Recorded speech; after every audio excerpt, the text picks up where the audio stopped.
Hello, my reading friends! Welcome back to another episode of Tic Tac Tot Storytime with me, Steffi. Thank you for joining with me today. How are you?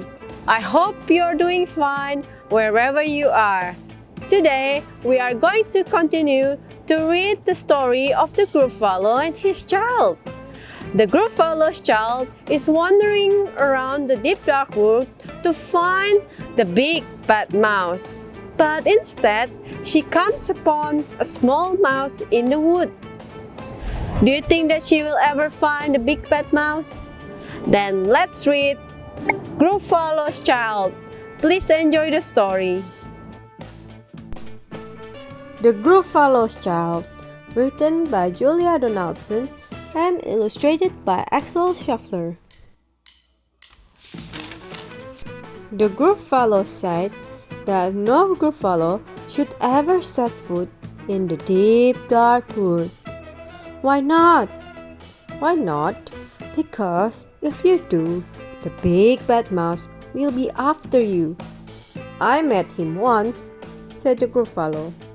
I met him a long time ago. What does he look like? Tell us that. Is he terribly big and terribly bad?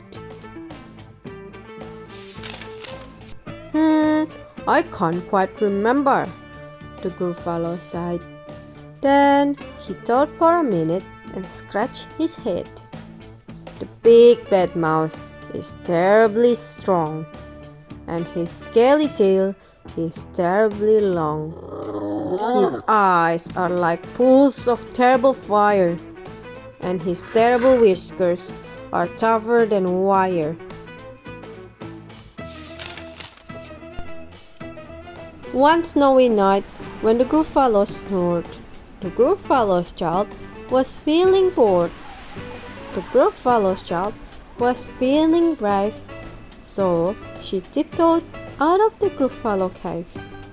The snow fell fast, and the wind blew wild.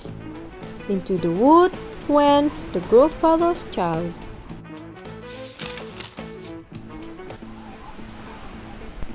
Aha! Oh-ho!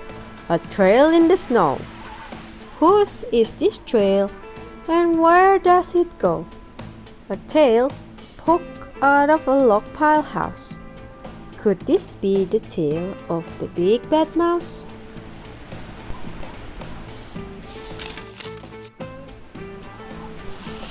Out slid the creature. His eyes were small, and he didn't have whiskers. No, none at all. You're not the mouse. Not I, said the snake. He's down by the lake, eating Gruffalo cake. The snow fell fast, and the wind blew wild. I'm not scared, said the Gruffalo's child. Aha! Oh-ho! Marks in the snow. Whose are these claw marks?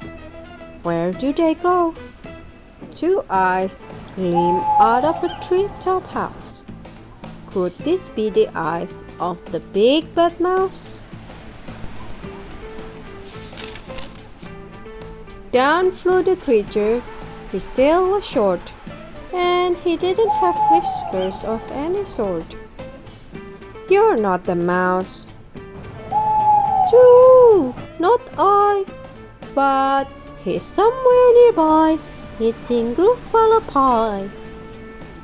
The snow fell fast, and the wind blew wild.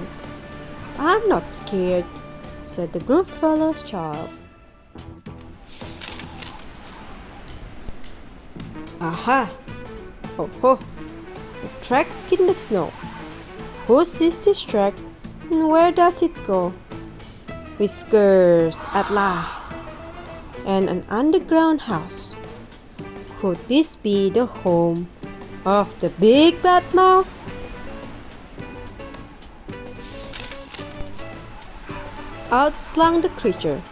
His eyes weren't fiery. His tail wasn't scaly. His whiskers weren't wiry. You're not the mouse. Oh no, not me.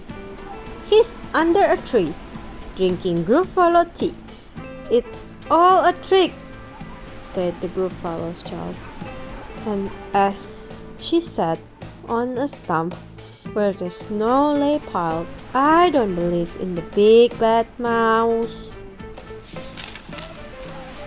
But here comes a little one out of his house. Not big, not bad, but a mouse at least.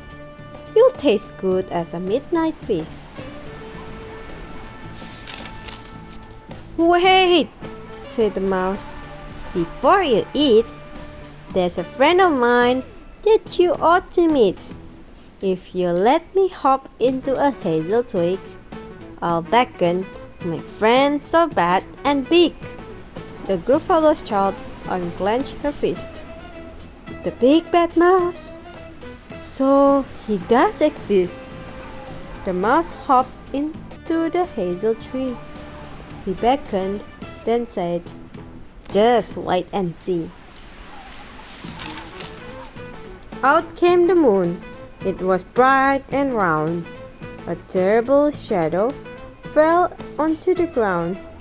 Who is this creature, so big, bad, and strong? His tail and his whiskers are terribly long. His ears are enormous, and over his shoulder he carries a nut as big as a boulder. "The big bad mouse!" yelled the Gruffalo's child. The mouse jumped down from the twig and smiled. "Aha!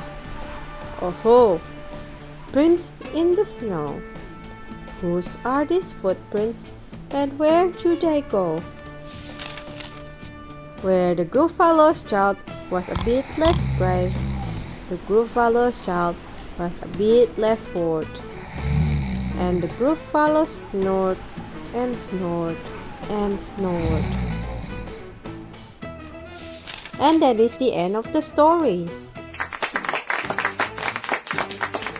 Wow, isn't that a wonderful story? My reading friends, what's your favorite part from the book? Make sure to send your answer to our email in the description box below.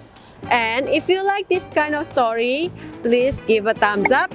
Also subscribe to our channel for other special stories from me. See you in the other story.